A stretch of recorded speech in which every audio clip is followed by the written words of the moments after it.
Hey everyone, I was in Texas this weekend and beautiful place, very beautiful place. The people are very great. But I saw this story, but I saw this story about this young man, 23, 24, who took the mother of his child's life and the child. And before anybody saying why you picking on Houston, I'm not picking on Houston. Bought a home there, beautiful place, lovely people. I also did a story on New York where there's this gang violence where the intended target was the father, but the child, 6-month-old child, the 7-month-old child, was a casualty of these um, young people don't know how to resolve conflict because everything now is with a gun, right? So they don't know how to resolve conflict. So I'm bringing to your attention this one in Houston because I was watching it when I was down there, and something is wrong when our young people do not know how to resolve conflict. I know this is happening a lot. Conflict resolution is just not in their DNA. It's always violence, right? Now, when I let this video roll, you're going to see the father of this young lady speaking. So her father's in her life, and not talking ill of her. There's nothing take away from her or her father, but I know he totally wasn't the guy for her. But you see, a lot of times people show up the wolf in sheep clothing, and they don't show you who they are until it's too late. So I'm not going to take away from this young lady, but the idea that you would take your bloodline and this man's daughter and this man's grandchild away from them because you young people do not know how to resolve conflict. I noticed that. You young people do not know how to resolve conflict. So when you get into a disagreement or a conflict, it's always violence. So I'm gonna let this video roll so you guys can see what I'm talking about, and let me know what you guys think about it in the comments after this. Thank you for.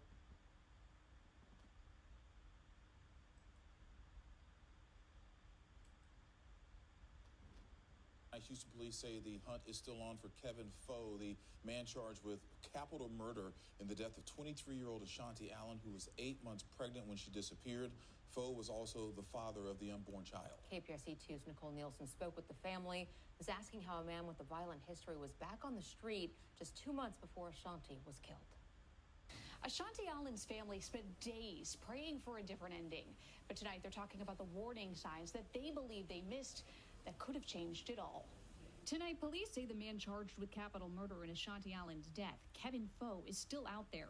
And court records show this is not the first time his name has been tied to violence. It's not his first rodeo, okay?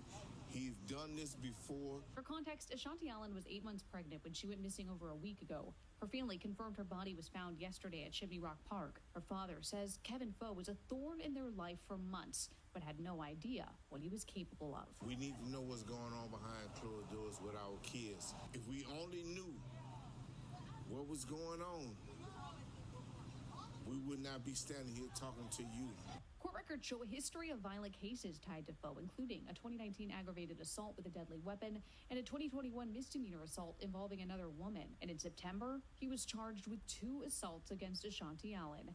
Her parents say when they found out, their anger turned into a new question. How was he free? Why do we keep letting these people get out and walk around the streets with us? We asked the same thing. We found out that Foe started his jail time for his assault against Ashanti back in September. He was sentenced to 280 days, which would have put him in jail until this July. But it turns out the Harris County Sheriff's Office applied a 2-for-1 credit, which sliced his jail time in half and released him just 2 months before he'd be accused of killing Ashanti. And keep letting these guys repeat and repeat and repeat. We spoke to Crime Stoppers today who called it an apparent sweetheart deal that unfortunately came at the cost of 2 lives. It's a tragedy, but from our perspective was utterly preventable because we had multiple opportunities of keeping a career habitual violent felon behind bars, and we didn't do it. By the way, Crime Stoppers is offering a $5,000 reward for anyone with information leading to the arrest of Kevin Foe. Back to you. How much money had been in there up until that point? You know, knowing that this guy had a track record of abusing women, listen, I'm not trying to go too deep into this because I don't want to get the backlash of, why we're blaming the victim, because I'm not blaming the victim. But sometimes, come on, people, we see the so-called quote unquote red flags, and we still go full on with this. Now, her parents are saying that the police department is at fault for this. Now, there's faults to go around for everybody, but the biggest fault is to find out that this young man has a record of doing this, and we have allowed him to walk our streets freely to where he has now unalived his own bloodline and this young lady, right? And at some point, our young children do not know how to resolve conflicts. But this is not the first time he has done it. So he has a pattern of abusing women because he does not know how to resolve conflict. What I didn't see them have is his parents on there, or his parent on there, to explain their child's behavior, right? Again, our young people do not know how to resolve conflict, and because they don't know how to resolve conflict, this is how it ends. It never ends good. He has multiple times that this guy was arrested for the same thing, but he was back on the street with somebody else's child. And I guarantee you this young lady, right, again, she's not here, saw these red flags and still gave him another opportunity. But one opportunity too much, and she's no longer here. Let me know what you guys think about this one in the comments.